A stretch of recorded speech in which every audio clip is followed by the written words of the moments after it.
sí, me llevó en el espíritu a un monte grande y alto y me mostró la gran ciudad santa de Jerusalén que descendía del cielo de Dios, teniendo la gloria de Dios, y su fulgor era semejante al de una piedra preciosísima, como piedra de jaspe, diáfana como el cristal. Esto nos va dando ya pistas acerca de qué simboliza la Nueva Jerusalén, pero no lo vamos a ver hoy, eso lo veremos ya cuando lleguemos a esa parte. Pero fijaos aquí, en concreto, esta piedra de jaspe nos habla de la gloria, de la belleza y de la pureza de esa ciudad, que es similar a la gloria, la belleza y la pureza del carácter de Dios. Con este símbolo, Juan nos quiere describir que Dios, el que está sentado en el trono, es un Dios santo, santo, santo, que no hay absolutamente ninguna mancha en su carácter, en su ser, en su naturaleza. No hay absolutamente nada que pueda ser reprochable en su manera de ser, en su carácter. Y por otro lado, la cornalina, que es otra piedra preciosa, es una piedra preciosa de color rojizo, que a mi entender, yo digo, no puedo ser dogmático, creo que nos habla de otro aspecto del carácter de Dios. Dios es un Dios santo, santo, santo, puro, justo, pero es un Dios que a la vez, siendo justo, Él tiene que ejecutar su santa ira y su juicio contra el pecado y la maldad. Eso es lo que creo que simboliza este color rojizo de esta piedra preciosa, su juicio sobre el pecado y la maldad. Y es por eso que Juan, justo a continuación, describiendo a ese que está sentado en el trono, y a ese trono nos dice en el versículo 5 que del trono salían relámpagos, truenos y voces. De nuevo, otro símbolo.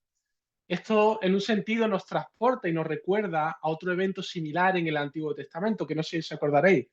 ¿Qué os suena un sitio donde también se veían relámpagos, truenos y voces? Seguramente muchos os habrá recordado a Éxodo 19, ¿verdad? El monte Sinaí, cuando al pueblo de Israel le fue dada la ley. Y allí nos dice Éxodo 19 que al tercer día, cuando el pueblo estaba delante de ese monte, cuando vino la mañana, vinieron truenos, relámpagos y una espesa nube sobre el monte y sonido de bocina muy fuerte, y se estremeció todo el pueblo que estaba en el campamento. El monte Sinaí. Los relámpagos, los truenos, las voces nos hablan acerca del poder y la fuerza. Dios, que es un Dios precioso en su carácter, pero también es un Dios temible. Es un Dios que ejerce su justicia y su ira contra el pecado, y es un Dios temible. Fijaos cómo lo describe el Salmo 99. Dice: Jehová reina, temblarán los pueblos. Él está sentado sobre los querubines, se conmoverá la tierra. Jehová en Sión es grande y exaltado sobre todos los pueblos. Alaben su nombre grande y temible. Él es santo. Así que, siendo Dios puro en su carácter, como nos describe esta piedra preciosa, el jaspe, perfecto en santidad, pero también un Dios justo que tiene que ejercer esa justicia, esa ira contra el pecado, que nos describe esta piedra de la cornalina, a la vez Juan ve algo que envuelve al trono, y es un arco iris semejante a la esmeralda. Es otro aspecto del carácter de Dios. Sí, Dios es un Dios santo, Dios es un Dios justo que tiene que ejercitar su justicia contra el pecado y la maldad, pero también hay otro aspecto de su carácter. El arco iris es algo que de nuevo nos vuelve a llevar a otro símbolo que seguramente recordaréis en Génesis 9. Es el símbolo del pacto que Dios hizo con Noé de no destruir la tierra de nuevo por medio de agua. Sí, Dios es un Dios de juicio que debe castigar el pecado y la maldad, pero el arco iris nos habla de otro aspecto de su carácter, su misericordia y su gracia. Y esto es algo que envuelve su trono. Él armoniza ambas cosas en su carácter. ¿Y cómo es posible que Dios pueda armonizar su justicia, su santidad y a la vez su misericordia? Pues es algo que vamos a ver justo en el capítulo 5, no en este primer cuadro. Y veremos cómo es posible que esto tenga lugar. Pero fijaos, seguimos con la descripción de este cuadro. Dios no está solo en ese trono. Nos dice el versículo 7 que delante del trono ardían 7 lámparas de fuego, las cuales son los 7 espíritus de Dios. Estas 7 lámparas de fuego, de nuevo otro símbolo, están simbolizando a los 7 espíritus de Dios que vimos en el capítulo 1:4. Y como estuvimos viendo, estos 7 espíritus en realidad era uno de los remitentes también de esta carta, del cual recibimos gracia y paz. Estos misteriosos 7 espíritus simbolizan a la tercera persona de la Trinidad, que están también delante del trono. Es el Espíritu Santo, el Espíritu de Dios. Y como veremos al terminar en esta visión, realmente en estos 4 cuadros van a aparecer de nuevo las 3 personas de la Trinidad: Padre, Hijo y Espíritu Santo. Y si bien hemos visto hasta aquí estos actores principales del primer cuadro, también encontramos unos actores secundarios. Y el versículo 4 nos dice que alrededor del trono también había 24 tronos. Y vi sentados en los tronos a 24 ancianos vestidos de ropas blancas con coronas de oro en sus cabezas. ¿Quiénes son estos 24 ancianos?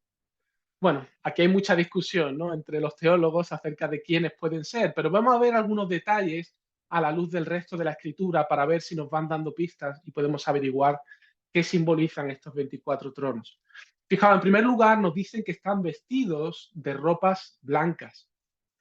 En el propio libro de Apocalipsis, si vamos al capítulo 7, versículos 13 y 14, allí se nos describe una gran multitud vestida con ropas blancas y se nos explica el significado de estas ropas blancas.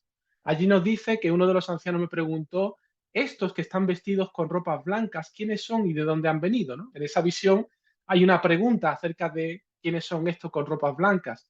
Y yo le respondí: Señor, tú lo sabes. Él me dijo: estos son los que han salido de la gran tribulación y han lavado sus ropas y las han blanqueado en la sangre del Cordero.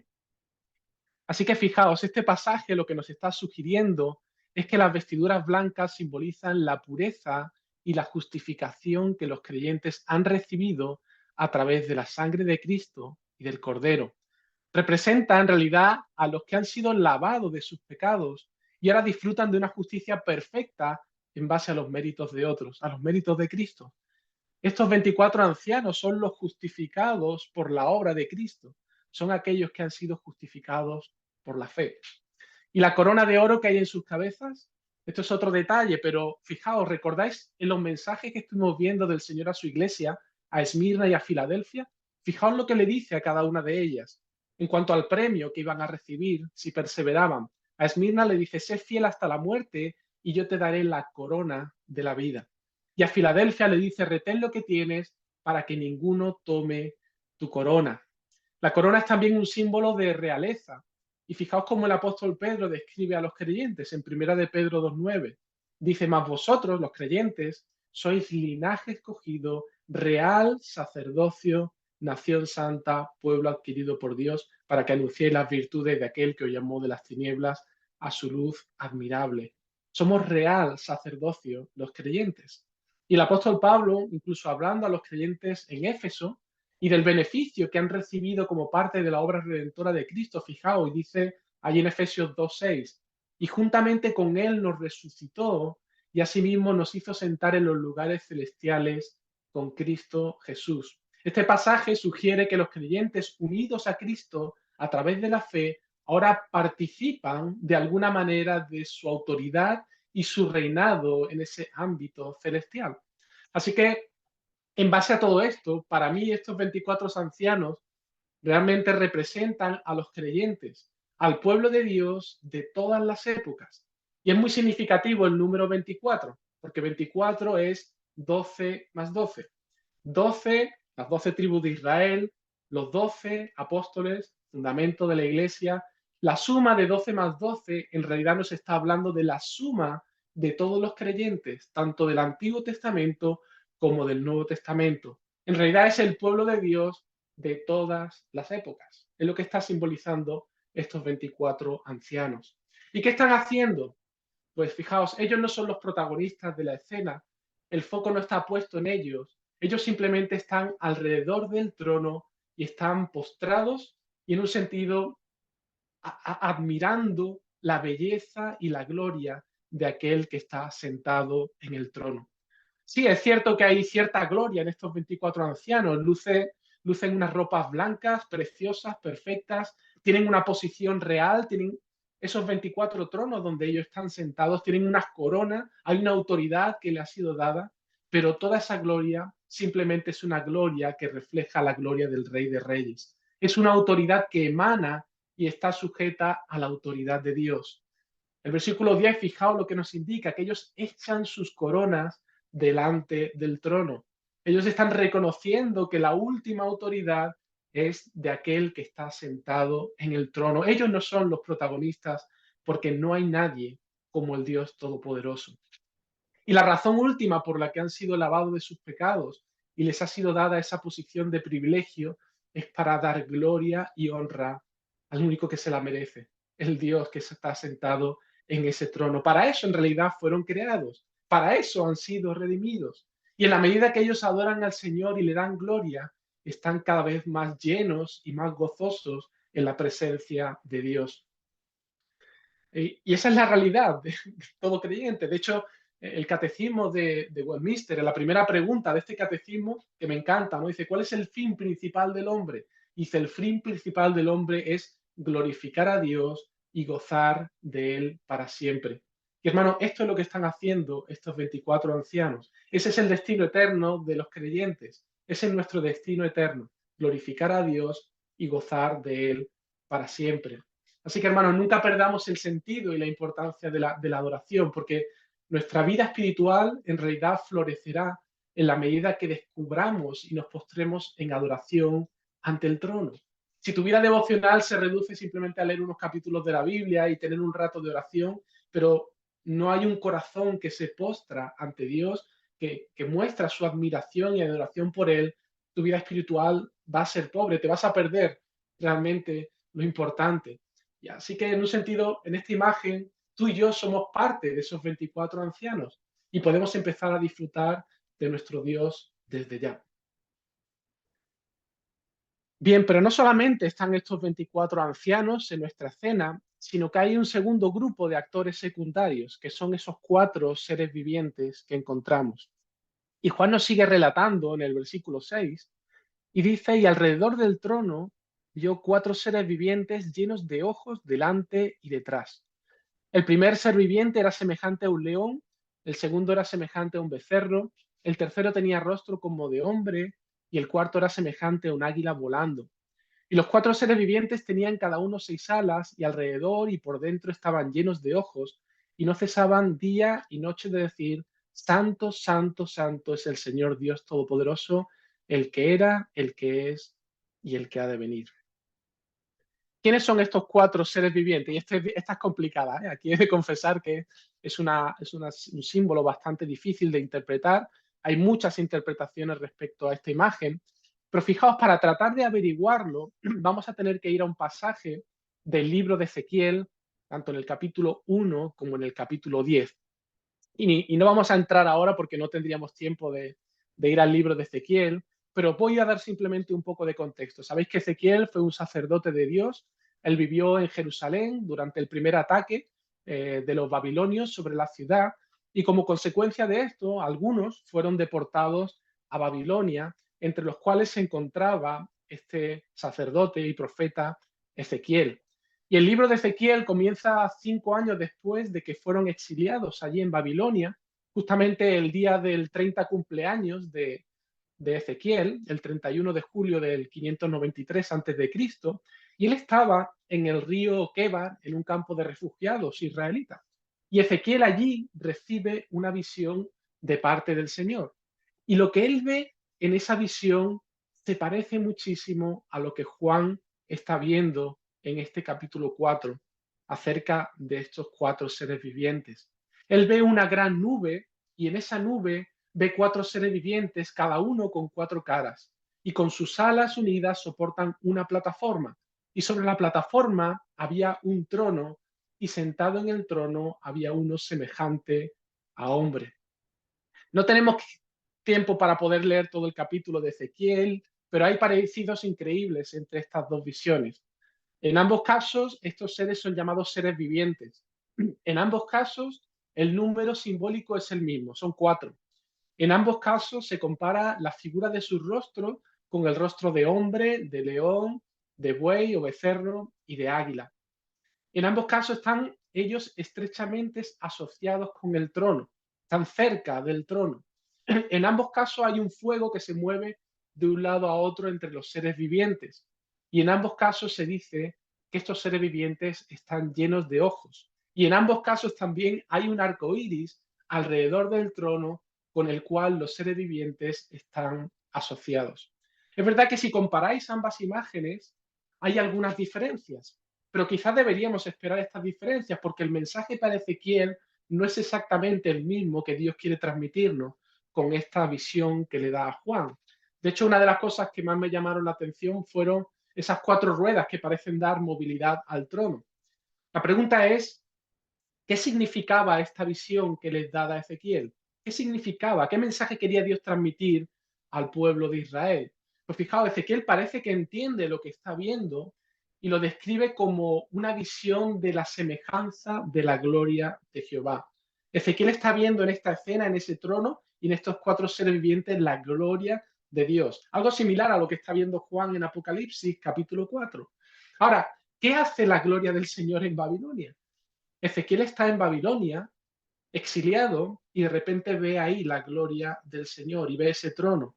¿No debería estar la gloria en el templo de Jerusalén? ¿Qué hace la gloria de Dios en Babilonia?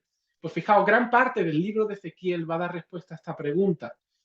Y la respuesta que da es por causa de la idolatría, por causa del pecado y de la infidelidad del pueblo de Israel, la gloria de Dios ha abandonado el templo y ahora Dios está anunciando que Él va a traer juicio sobre su pueblo por su pecado. ¿Qué es lo que ocurrió cuando los babilonios conquistaron y llevaron al exilio al pueblo de Israel?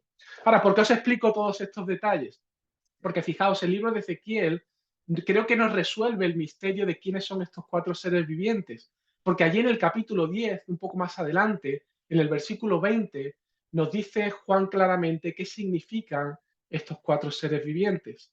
Versículo 20 del capítulo 10 dice, estos eran los mismos seres vivientes que vi debajo del Dios de Israel junto al río Queba. Él está identificando en el capítulo 10 a estos seres vivientes que eran exactamente los mismos que vio en el capítulo 1, que es otra visión. Y fijaos lo que dice ahí, dice, y conocí que eran querubines. Creo que aquí Ezequiel nos da la clave de qué simbolizan estos 4 seres vivientes. Estos 4 seres vivientes de Apocalipsis en realidad están simbolizando, Juan nos lo está describiendo y está apuntando a estos seres espirituales conocidos como los querubines. Son una creación espiritual especial de Dios, al igual que los ángeles, pero sabéis que dentro de la angelología hay diversidad de seres, la escritura nos habla de distintos rangos de ángeles, y estos querubines normalmente son el escalafón más alto, son los ángeles de mayor rango que están siempre cerca del trono de Dios y siempre asociados con la gloria de Dios. De hecho, la palabra querubín viene del hebreo querub, que puede significar toro, pero también los próximos o los segundos. Así que estos seres son seres creados por Dios que están muy cercanos a la presencia de Dios. Están caracterizados por su plenitud de conocimiento con los que han sido dotados por Dios y su función principal siempre está asociada con la adoración y la alabanza a Dios. Son por así decirlo, guardianes de la gloria de Dios y siempre están asociados a la presencia más íntima de Dios. Por eso los vemos aquí en esta escena, en ese trono donde están cerca del Señor y están en una actitud de adoración. Hemos visto en el Salmo 99, 1, cuando ellos decía, Jehová reina, temblarán los pueblos, Él está sentado, Dios, Jehová está sentado sobre los querubines. Fijaos, aquí en esta escena el salmista nos describe de nuevo esa gloria de Dios reinando sobre su trono y nos pone a los querubines como cercanos, ¿no? Como si estuvieran ahí al lado, sentados junto al trono. O Isaías 37, 16, dice, Jehová de los ejércitos, Dios de Israel, que moras entre los querubines. Solo tú eres Dios de todos los reinos de la tierra, tú hiciste los cielos y la tierra. De nuevo Isaías nos recuerda a esos querubines que están morando en la misma presencia de Dios, ¿no? De hecho, si recordáis, cuando el Señor manda construir el tabernáculo allí en Éxodo y le da las instrucciones al pueblo de Israel, es curioso que en ese tabernáculo donde habitaba la presencia de Dios, nos dice que el Señor les dijo a Moisés que debían allí hacer en las propias cortinas poner querubines, hacer una obra donde estuvieran querubines en esas cortinas, ¿no? Éxodo 26:1 dice, harás el tabernáculo de 10 cortinas de lino torcido, azul, púrpura y carmesí, y lo harás con querubines de obra primorosa. O Éxodo 25:18, harás también 2 querubines de oro, labrados a martillo, los harás en los 2 extremos del propiciatorio. Sabéis que el propiciatorio estaba justo, era la tapa del arca de la alianza, y allí había 2 querubines con las alas extendidas, estaban en ese lugar más santo, ¿no? O sea que si os fijáis, siempre los querubines están asociados a la presencia de Dios y a una posición del lugar más íntimo de la presencia de Dios, ¿no?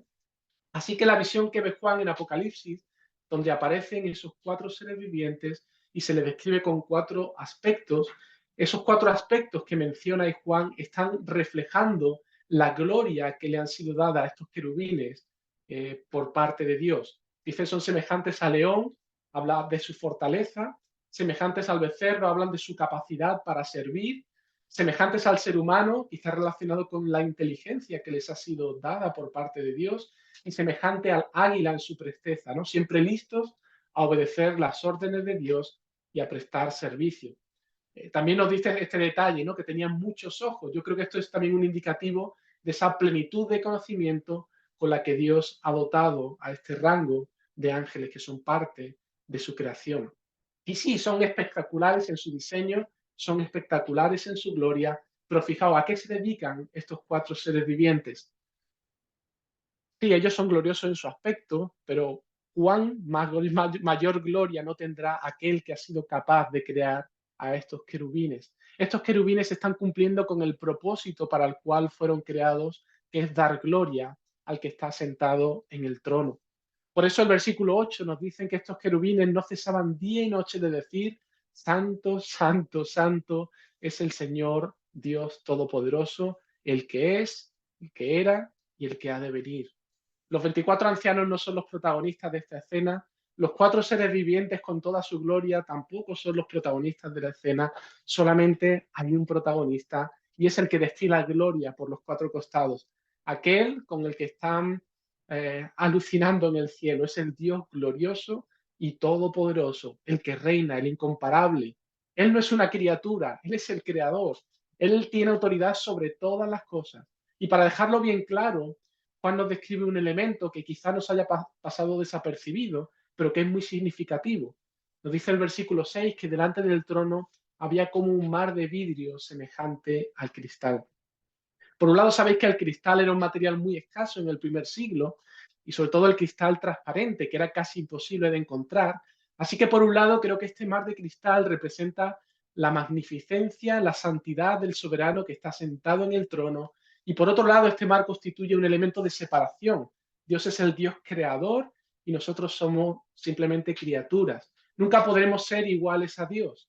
Es cierto, hemos sido creados a imagen y semejanza de Dios. Él ha puesto gloria en nosotros, al igual que los querubines, que son vestidos de una gloria y una majestad impresionante, pero hermanos, nada es comparable a la gloria del Dios creador, porque Él es incomparable. Este mar también a mí me sugiere, porque en el mar las escrituras se usa también como un símbolo de inestabilidad y de conflicto. El mar representa las guerras de poder entre los hombres, tratando de dominar unos a los otros, lo cual al final engendra pecado y maldad. Por ejemplo, Isaías 57:20, fijaos, él dice, pero los malvados son como el mar agitado, que no puede estar en reposo, cuyas aguas arrojan lodo y suciedad. Ese mar representa luchas de poder, guerras, conflictos que dan lugar a pecado y a la maldad. Sin embargo, el mar que encontramos aquí, en esta escena, en el cielo, es un mar de cristal. ¿Qué le pasa a un mar de cristal? Un mar de cristal no se mueve, ¿verdad? Un mar de cristal no se agita. En un mar de cristal no hay movimiento. En un mar de cristal no hay rebeldía, no genera miedo ni genera peligro. Y esto nos habla de una realidad que hay en el cielo. Hermanos, en el cielo no hay guerras de poder. En el cielo no hay rebeliones. En el cielo no hay maldad, ni pecado, ni lodo, ni suciedad, porque Dios gobierna de una manera plena y perfecta. Hay orden, hay seguridad en su presencia. ¿Qué os parece esta visión del cielo? Yo quisiera estar ya ahí. quisiera estar ya delante del Señor con esos 24 ancianos adorando, ¿no? Pero fijaos lo que nos termina describiendo aquí Juan en esta visión. Dice, y siempre que aquellos seres vivientes dan gloria y honra y acción de gracias al que está sentado en el trono, al que vive por los siglos de los siglos, los 24 ancianos se postran delante del que está sentado en el trono y adoran al que vive por los siglos de los siglos y echan sus coronas delante del trono diciendo, Señor, digno eres de recibir la gloria y la honra y el poder, porque tú creaste todas las cosas y por tu voluntad existen y fueron creadas. No sé qué os parece, hermano, este cuadro, pero para mí es espectacular. En estos últimos tiempos, hermanos, el Señor sigue gobernando desde el cielo. Él está sentado en su trono.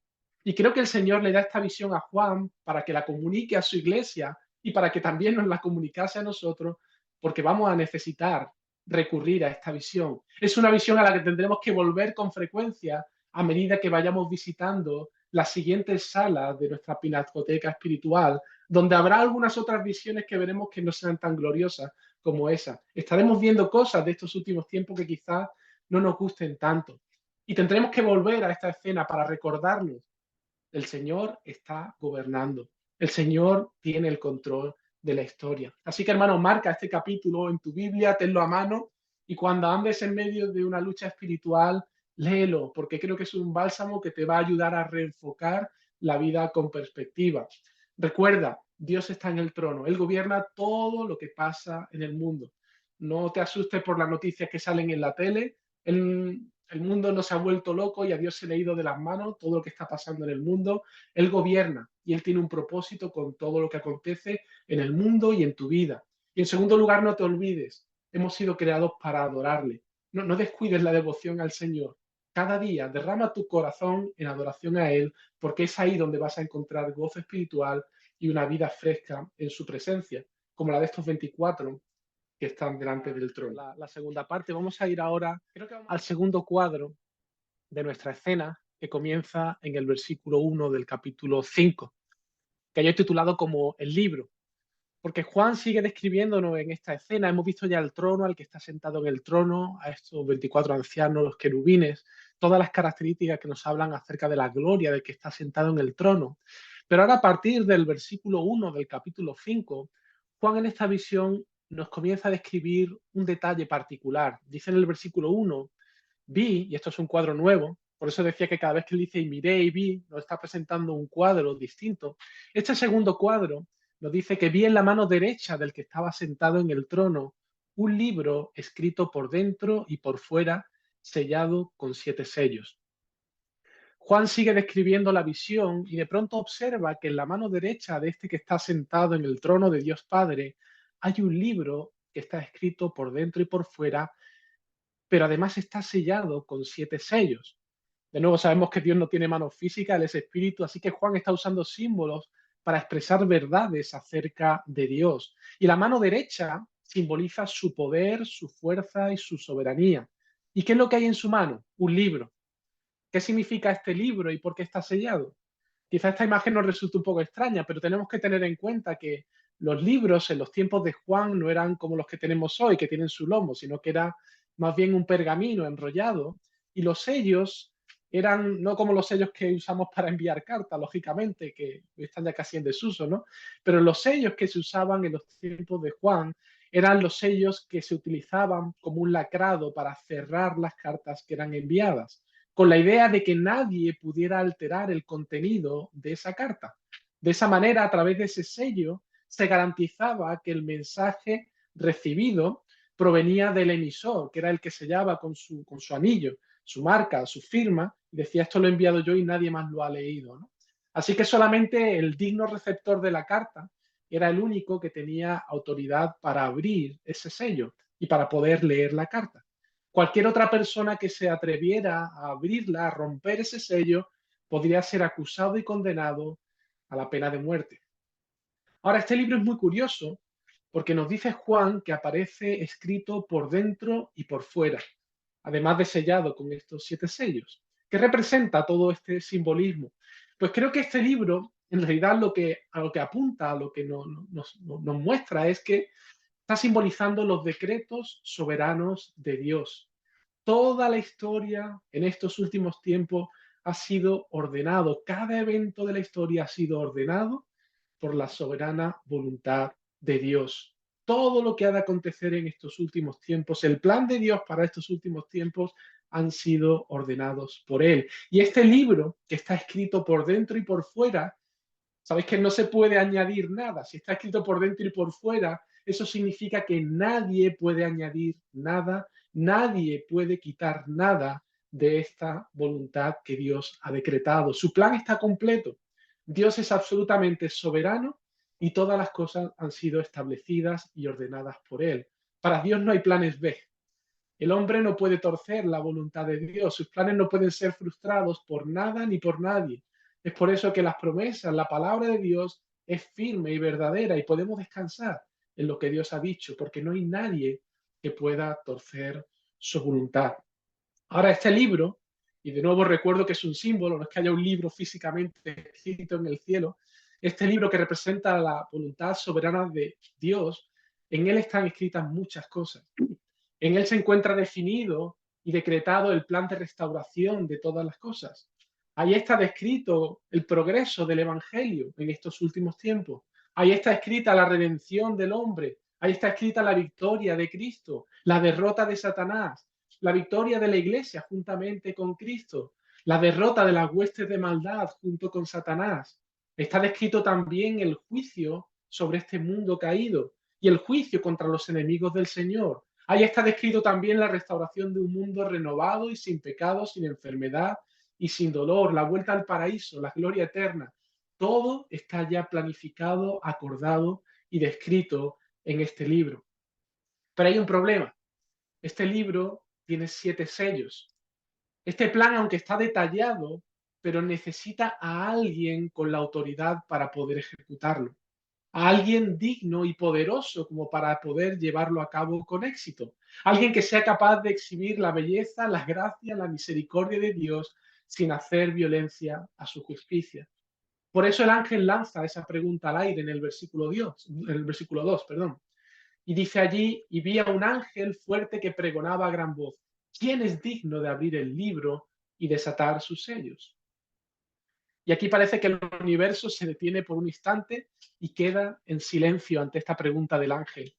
Porque esa es la pregunta clave. Es quizás la pregunta más importante de la historia del universo. Porque de esa persona depende la consumación de todas las cosas. De esa persona depende la felicidad eterna de una multitud de personas. Así que Juan mira al cielo, mira a los ángeles, mira a los querubines, mira a los serafines, pero nadie es capaz de abrir este libro. Sí, estos seres son gloriosos, son poderosos, pero ninguno de ellos es digno de abrir estos sellos. Luego Juan baja su vista, mira a la tierra y entre todos los hombres no hay ni un solo hombre digno y con poder para desatar los sellos. Busca hasta debajo de las piedras, pero no puede ser hallado nadie digno de abrir estos sellos. Dice el versículo 3, ninguno, ni en el cielo, ni en la tierra, ni debajo de la tierra, podía abrir el libro, ni aún mirarlo. Así que la tristeza inunda a Juan. No hay nadie capaz de ejecutar este maravilloso plan de Dios. Y en el versículo 4, Juan nos describe, dice, yo lloraba mucho porque no se había hallado a ninguno digno de abrir el libro, ni de leerlo, ni de mirarlo. Y Juan está desconsolado, todo parece perdido. Alguien se acerca a Juan, le toca el hombro y es uno de los ancianos. Es curioso que sea uno de los ancianos el que le habla a Juan y no el ángel. Recordad, los ancianos representan a los creyentes. Pero tiene todo el sentido, porque a los creyentes les ha sido dado a conocer la gloria del Evangelio y conocen bien a aquel que los ha redimido y aquel que los ha limpiado de sus pecados, que ha recibido la justicia de su Redentor y que han sido hechos un reino de sacerdotes para Dios. Ellos conocen bien quién tiene autoridad para ejecutar ese plan de redención decretado por Dios. Por eso en el versículo 5 dice, y uno de los ancianos me dijo, no llores. He aquí que el león de la tribu de Judá, la raíz de David, ha vencido para abrir el libro y desatar sus 7 sellos. Curioso, se le dan a esta persona que tiene la capacidad de ejecutar este plan de Dios varios títulos. León de la tribu de Judá. Génesis 49, la bendición de Jacob a sus hijos describe a Judá como el cachorro de león. ¿Y quién venía de la tribu de Judá? Jesús. Él era descendiente de la tribu de Judá. Pero Jesús es el león con mayúsculas. Es alguien poderoso y fuerte. Él es también la raíz de David. El Mesías vendría de la casa de David. Y en el Antiguo Testamento encontramos numerosas profecías acerca del Mesías como este descendiente de la casa de David, el rey de reyes, el rey con mayúsculas. Él es de la realeza.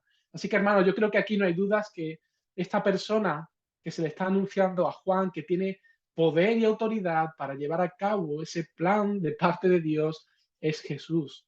Y se describe como el que ha vencido y tiene autoridad para desatar los 7 sellos.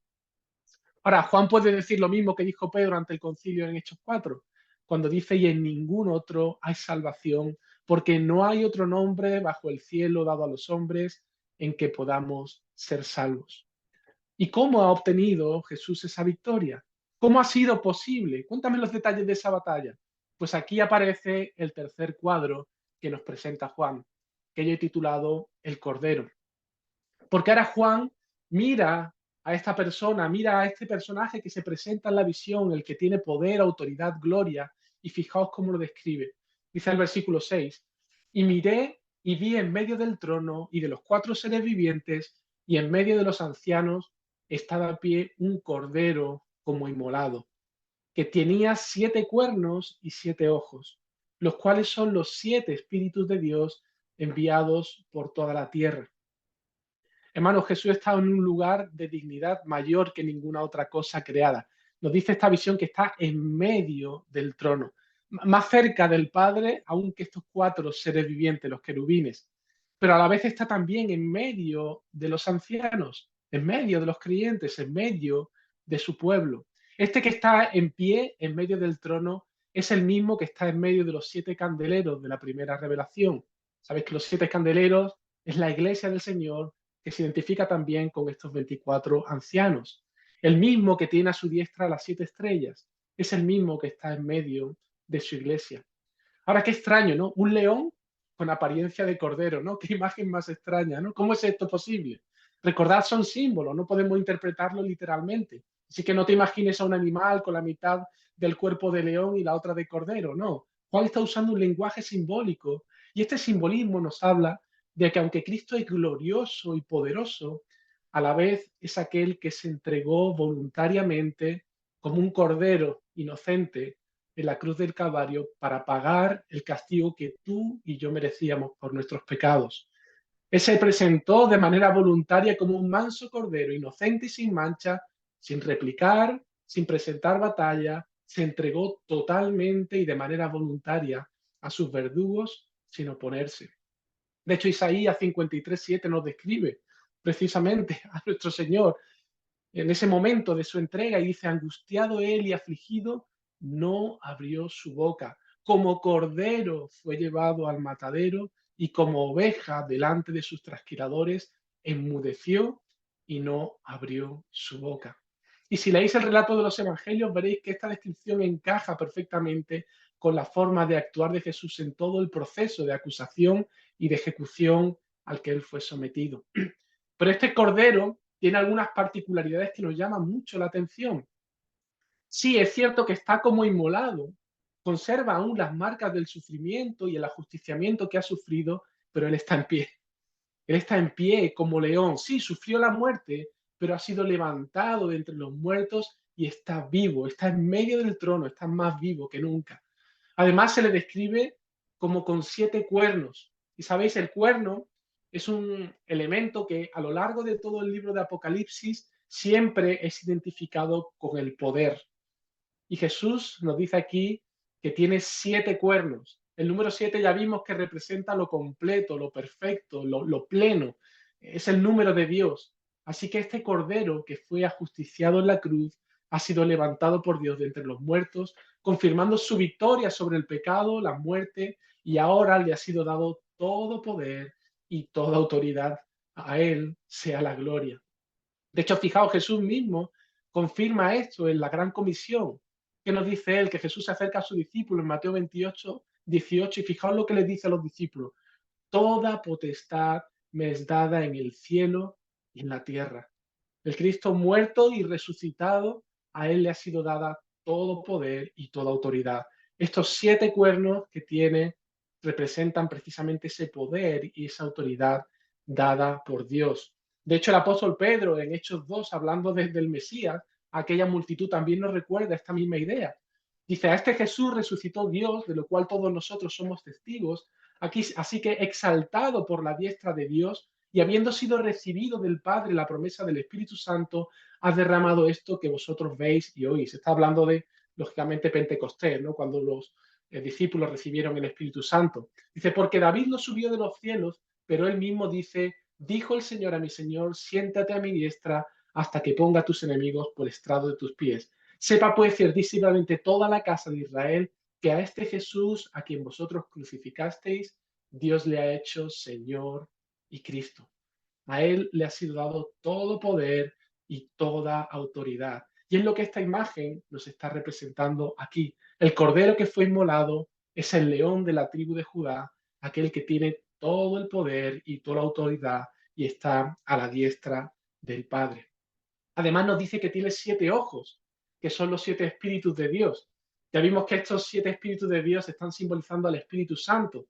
Y hermano, Jesús conoce todas las cosas, y de hecho Él nos lo dijo, ¿no? Es necesario que yo me vaya para que os envíe al Consolador. Así que la manera en la que Jesús está actuando y reinando en este mundo es por medio de su Espíritu. Él obra en este mundo y en su iglesia por medio del Espíritu Santo. Él no ha abandonado a su iglesia, él está obrando en nosotros y nos sostiene, nos alienta y nos consuela por medio del Espíritu Santo. Esos 7 ojos nos habla de que Él lo conoce todo, ¿no? Jesús conoce todas las cosas, Él está en medio de su iglesia. Es lo que le prometió a sus discípulos cuando Él les habló de su muerte. Él les dijo que cuando Él se marchase no los dejaría solos. Juan 14:15 dice, si me amáis, guardad mis mandamientos, y yo os rogaré al Padre y os dará otro consolador, el Espíritu Santo, para que esté con vosotros para siempre. El Espíritu de verdad al cual el mundo no puede recibir porque no le ve ni le conoce, pero vosotros le conocéis porque mora con vosotros y estará en vosotros. No os dejaré huérfanos, vendré a vosotros. Así que, hermanos, este cordero como inmolado ha sido exaltado a la diestra del Padre, le ha sido dada toda autoridad y todo poder y está en medio de su iglesia por su espíritu actuando y consolando a los suyos. Ahora Juan ve algo que le deja perplejo. Versículo 7. Dice, y vino y tomó el libro en la mano derecha del que estaba sentado en el trono. ¿Cómo? ¿Quién puede acercarse con tanto atrevimiento y confianza al trono? Recordemos que Juan ve delante del trono ese mar de cristal, es una distancia insalvable que separa al creador de sus criaturas. ¿Quién puede acercarse a la presencia de Dios Todopoderoso y no caer muerto? Pues el león de la tribu de Judá, porque él no es solamente hombre, no es solo hijo de hombre, sino que es Dios, el descendiente de la tribu de David, el cordero inmolado pero vivo. Sí, un hombre, Jesús el Cristo, pero no es un hombre cualquiera, porque Él es Dios hecho hombre. Él y el Padre son uno. Él tiene la misma dignidad, la misma realeza y la misma gloria que el Padre. Es Dios Hijo que puede acercarse a Dios Padre con la confianza suficiente como para tomar de su mano ese libro y desatar sus sellos, porque Él es digno, porque Él tiene todo poder y autoridad que le han sido dadas por lo que Él hizo en la cruz. Y cuando esta escena se produce y el Cordero toma este libro y todos se dan cuenta de que él puede llevar a cabo ese plan establecido por Dios, toda la historia de estos últimos tiempos, con todo lo que ello implica, lo que se produce es una fiesta de adoración que comienza en el cielo. Porque ahora todos saben que gracias al Hijo, todo lo que haya escrito en ese libro se va a cumplir. La victoria está asegurada. La redención de su pueblo es inevitable. La misericordia y la gracia de Dios pueden ser ejercidas sin hacer violencia a su justicia. La redención y la consumación de todas las cosas escritas en ese libro, hermanos, está garantizada. Y ahora llega la fiesta a su clímax. Versículo 8. Dice, cuando hubo tomado el libro, los 4 seres vivientes y los 24 ancianos se postraron delante del Cordero. La misma adoración que estaba teniendo lugar en el capítulo 4, los 24 ancianos, los 4 seres vivientes, ahora tiene lugar en esta escena. y se postran en adoración delante del Cordero. Fijaos, están adorando. Si solamente Dios puede ser adorado, ¿por qué están adorando al Cordero? Porque Jesús, el Hijo del Hombre, es Dios. Y dice que tenían arpas y copas de oro llenas de incienso, que son las oraciones de los santos. Sabéis que el arpa es un instrumento musical y simboliza la adoración. Las copas de oro llenas de incienso son las oraciones de los santos. Salmos 14, 1, 2 dice, suban mi oración delante de ti como incienso. Así que estas copas de incienso están simbolizando la adoración y las oraciones de los santos. El ministerio de adoración e intercesión lo vemos aquí reflejado. Por la obra de Cristo ahora somos real sacerdocio.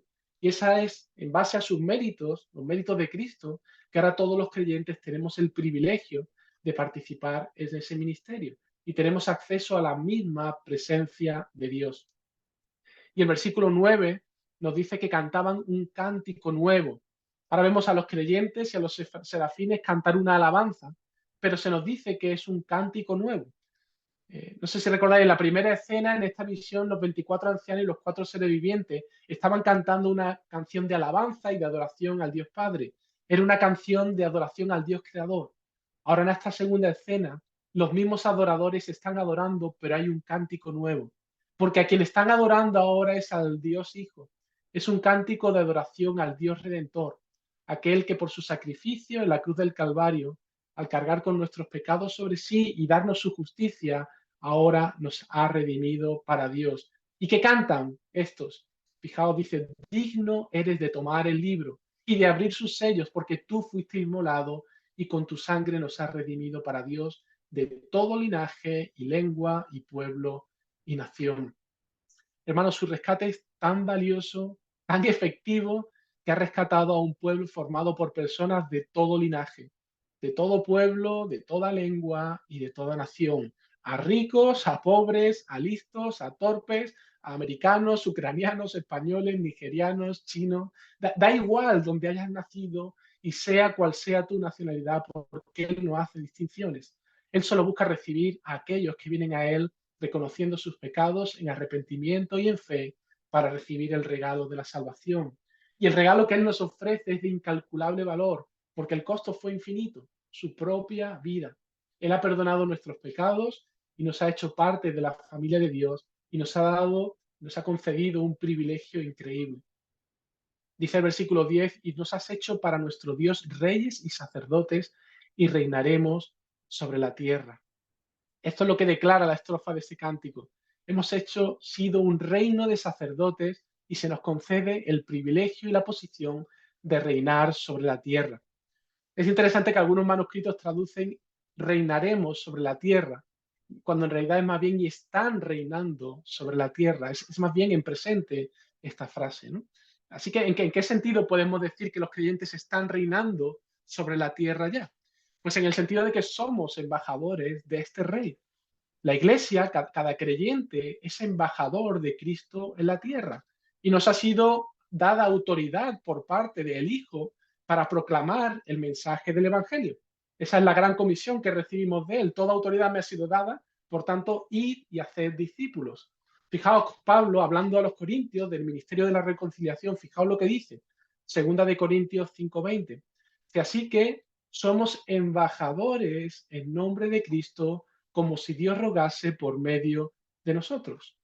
La misión de los 70, cuando Jesús le envía a predicar el Evangelio y les da autoridad para ello, es exactamente esto.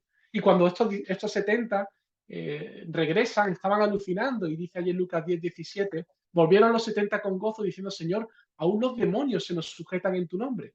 A los 70 se les dio autoridad para hacer milagros y confirmar la palabra, era una autoridad real. Dice allí, continúa diciendo, y les dijo, yo veía a Satanás caer del cielo como un rayo. Y aquí yo os doy potestad de hollar serpientes y escorpiones y sobre todas fuerzas del enemigo y nada os dañará. Jesús está confirmando con estas palabras que la llegada del reino está ya aquí, que Satanás ha sido atado y que ahora él va a dar autoridad a sus hijos para la misión de predicar el Evangelio y tener victoria sobre el enemigo. Esto mismo nos lo vamos a ver confirmado en Apocalipsis 20, y sé que todavía queda un poquito de tiempo para que lleguemos allí, pero allí en Apocalipsis 20 vamos a ver con más detalle esta idea, cuando se nos habla acerca de que Satanás fue atado. Y es cierto que el reino de Dios aún no se ha manifestado de una manera plena, es que se conoce como el ya, pero todavía no, pero ya está presente y sigue avanzando de manera imparable. Y un día se manifestará de manera plena cuando Cristo venga por segunda vez para traer la plenitud de ese reino a la tierra. Y esto lo digo porque podemos empezar a cantar desde ya, a pleno pulmón, junto con los querubines. Digno eres de tomar el libro y de abrir su sello porque tú fuiste inmolado. En un sentido, su obra ya ha sido completada. Aún no vemos la plenitud de ese reino, pero esa obra ya ha sido iniciada. Y continúa diciendo, y con tu sangre nos has redimido para Dios de todo linaje, lengua, pueblo y nación, y nos has hecho para nuestro Dios reyes y sacerdotes, y reinaremos sobre la tierra. Habrá un tiempo en el que los creyentes reinaremos en ese reino, en esa plenitud de reino que Él va a traer en esos cielos nuevos y esa tierra nueva. Y en el último cuadro, en esta fiesta de oración, este cántico de alabanza, vemos que ahora se unen el resto de los ángeles. Todo lo creado en la esfera espiritual, ahora son, nos dice el texto en Apocalipsis, una miriada de voces angelicales. Y en el versículo 11, Juan nos describe esta última visión. Dice, y miré y oí la voz de muchos ángeles alrededor del trono, y de los seres vivientes y de los ancianos, y su número era millones de millones, que decían a gran voz, el cordero que fue inmolado es digno de tomar el poder, las riquezas, la sabiduría, la fortaleza, la honra, la gloria y la alabanza. Creo que este último cuadro, esa fiesta de adoración, en un sentido nos está trasladando al final de los últimos tiempos, a esa plenitud del reino, a esa gloria futura, donde todos participarán de esa fiesta de adoración, concluyendo la escena casi con ese canto progresivo, ¿no? Llegando a su clima final, ese coro de alabanza que se desborda al unirse a todo lo creado en adoración al Dios Padre y en adoración al Dios Hijo. Y concluye esta visión, versículos 13 y 14, de esa manera. Dice, y a todo lo creado que está en el cielo y sobre la tierra, y debajo de la tierra y en el mar, y todas las cosas que en ellos hay, oí decir. Ahora es toda la creación al completo, al que está sentado en el trono y al Cordero sea alabanza, la honra, la gloria y el poder por los siglos de los siglos. Y los cuatro seres vivientes decían amén, y los 24 ancianos se postraron sobre sus rostros y adoraron al que vive por los siglos de los siglos. Hermanos, qué grande es nuestro Dios, ¿verdad? Qué grande y qué glorioso es nuestro Señor Jesucristo. Y sí, en el cielo la fiesta va a ser plena y completa, pero la victoria es de Cristo y sabemos que está garantizada esa victoria. Así que desde ya creo que podemos participar en un sentido en esa fiesta. Podemos unir nuestras voces junto a ese inmenso coro, adorando frente a ese trono, postrándonos ante el Dios el Padre, por todo lo que ha creado, por haber ideado la salvación. Podemos adorar también al Dios Hijo, por su sacrificio en la cruz y por llevar a cabo el plan decretado por Dios. Y podemos orar también y alabar al Dios el Espíritu Santo, por aplicar esa obra en nosotros. ¿Qué os parece esta visión? Es una visión preciosa, gloriosa y que debería animarnos, ¿no? Es una visión donde sabemos que en estos últimos tiempos, las próximas semanas iremos viendo otros elementos, porque el Señor quiere darnos más información, más detalle acerca de qué va a acontecer en estos últimos tiempos. Aquí tenemos un resumen, una perspectiva celestial para animarnos, para que tengamos claro una cosa, que Dios está al control, que el Cordero le ha sido dado todo poder y autoridad y ese plan se va a cumplir. Esa victoria está asegurada. Ahora, hay cosas también en estos últimos tiempos que quizás no nos van a gustar tanto, pero hermanos, miremos al trono, miremos al Cordero. En Él tenemos garantizada la victoria. Amén.